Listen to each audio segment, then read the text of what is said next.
దొంగ రాత్రి కరెంట్ వస్తుండే. కానీ కేసీఆర్ వచ్చినాక పొద్దున్న దాకా నీ బాయి కాడ కడుపు నిండా కరెంట్ ఇచ్చిండా లేదా అంటే మార్చిండు. ఇది బంజాయి బిడ్డలో లేకున్నది. ఇప్పుడు మళ్ళా కాంగ్రెస్ వచ్చింది, మళ్ళా మోపైంది. కరెంటు బాధలు, మోటార్లు కాలుతున్నాయి, మళ్ళా ట్రాన్స్ఫార్మర్లు కాలుతున్నాయి. నాడిమిట్ల కేసీఆర్ ఉన్నప్పుడు కాలినాయా? మోటార్లు కాలలే, ట్రాన్స్ఫార్మర్లు కాలలే, మంచిగా కడుపు నిండా కరెంట్ ఇచ్చిండు. నిన్న ఒక ఎమ్మెల్యే చెప్తుంది, కాంగ్రెస్ ఎమ్మెల్యే పర్ణికారెడ్డి అట, నేను పొద్దుగాల పేపర్ చదివిన. ఆ ఎమ్మెల్యే గారు అంటున్నారు కేసీఆర్ ఉండగా ఎట్లొచ్చింది 24 గంటలు, ఇప్పుడు ఎందుకు అత్తలేదంటుంది. అన్నది ఎవరు? కాంగ్రెస్ ఎమ్మెల్యే. కాంగ్రెస్ ఎమ్మెల్యే అంటుంది కరెంటు వాళ్ళని పట్టుకొని అంటుంది కేసీఆర్ ఉండగా అప్పుడు పొద్దుందాకా వచ్చింది కరెంటు, 24 గంటలు వచ్చింది, ఇప్పుడు ఏమైందా వత్తలేదు అంటుంది. అన్నదేవులు అంటే కాంగ్రెస్ ఎమ్మెల్యే. అంటే మనసు ఉంటే మార్గం ఉంటది. కేసీఆర్ ఉండగా ఫార్మర్ ఫస్ట్ అంటే రైతే నాకు ముఖ్యము అన్నాడు కేసీఆర్. మీరు ఒకటి బాగా యాద్ చేసుకొని నేను మీకు యాద్ చేస్తున్నా. నడిమిట్ల 2 ఏళ్లు కరోనా వచ్చింది. మనం ఇళ్ళకి తాళాలు వేసుకున్నాం, ఒక్కరం బయట అడుగు కూడా పెట్టలే, మూతికి బట్ట కట్టుకున్నాం. మనిషి బయటకు రాలే. 45 రోజులు లాక్డౌన్. గవర్నమెంట్కు రూపాయి ఆమ్దాన్ లేదు.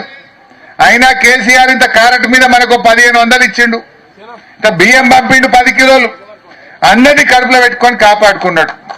అయితే కరోనా ముచ్చట ఎందుకు తెస్తున్నా అంటే, నేను కరోనా వచ్చినప్పుడు కూడా నీ రైతు బంధు టైం మీద వేసిండా లేదా?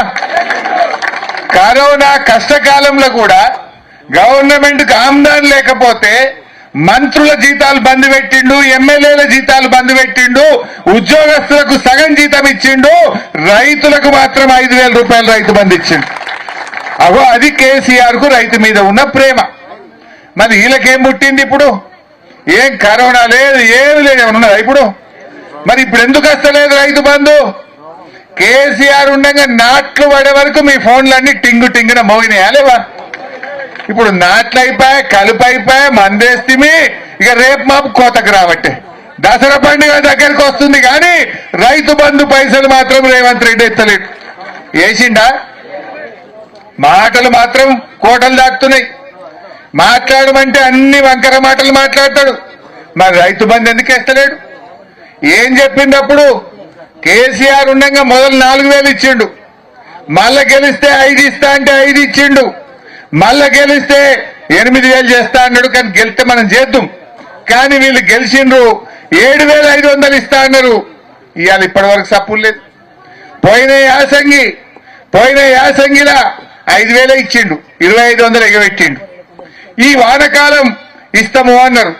ఈ వానకాలం 7,500 లేదు, 5,000 కూడా లేదు. ఆయనతో 5,000 కూడా రాలే. ఇవాళ ఇందాక మా రెడ్డి సాబ్ దుర్గారెడ్డా, ఏం పేరే, దుర్గారెడ్డి అని ఏమన్నాడు? 3 పైసల మిత్తికి తెచ్చిండట 10,000. రైతు బంధు వల్లేదని 3 పైసల మిత్తికి తెచ్చినా అని మా దుర్గారెడ్డి గారు బాధపడబట్టే. ఇంకొకరు 2 రూపాయల మిత్తికి తెచ్చినా అన్నాడు. యాదగిరి 2 రూపాయల మిత్తికి తెచ్చినా అన్నాడు. నువ్వు రైతు బంధు అయ్యాక ఇలా అప్పుల పాలు చేస్తున్నాడు రైతుల్ని. ఇవాళ కేసీఆర్ ఉండగా వస్తే ఇంత దున్ననీకి ట్రాక్టర్ కిరాయకో, మందు బస్తాలకో, కలుపు మందం ఇంత ఆసరైండు మన కేసీఆర్. వీళ్ళేంది ఏదో ఒక కుంటి సాకులు చెప్పి, అబద్ధాలు చెప్పి ఇప్పటిదాకా రైతు బంధు పైసలు కూడా ఇవ్వట్లేదు. ఏమైంది? కరోనా వచ్చిన కష్టకాలంలో కేసీఆర్ ఇస్తాడెట్లా? ఇప్పుడు అంత మంచిగా ఉన్నప్పుడు రేవంత్ రెడ్డి ఇయ్యడెట్లా? ఇది న్యాయమా అని నేను అడుగుతున్నా. ఇది మోసం చేయడం కాదా? రాష్ట్రంలో రైతుల్ని ఆగం చేయడం కాదా? కేసీఆర్ ఒక్కసారి ఇచ్చిండా? 11 సార్లు ఇచ్చిండు. 11 సార్లు రైతు బంధు ఇచ్చిండు, టైం మీద ఇచ్చిండు. ఇంకో పని ఆపుకున్నాడు, ఇంకో పద్దు ఆగబట్టుకున్నాడు. కానీ రైతుకు మాత్రం తిప్పలు పెట్టలే. అది ఎరువు బస్తాలైనా, కరెంట్ అయినా, రైతు బంధు అయినా, ఊరూరికి కొనుగోలు కేంద్రాలు పెట్టి ఒక్క గింజ లేకుండా టైం మీద వడ్లు కొనుడైనా, వడ్ల పైసలు 3 వద్దులలో వేసుకుంటా మిమ్మల్ని కాపాడుకోలే. వడ్లు కొంటే 3 వద్దులలో పైసలు వేసిండు కేసీఆర్. ఎక్కడ కూడా రైతుకు ఇంత ఇబ్బంది రానియలేదు. ఇంత కేసీఆర్ వచ్చినాకనే రైతుల భూముల విలువలు పెరగలే. మన ఊర్లో పొన్న కేసీఆర్ రాకముందు 5 లక్షలుండే.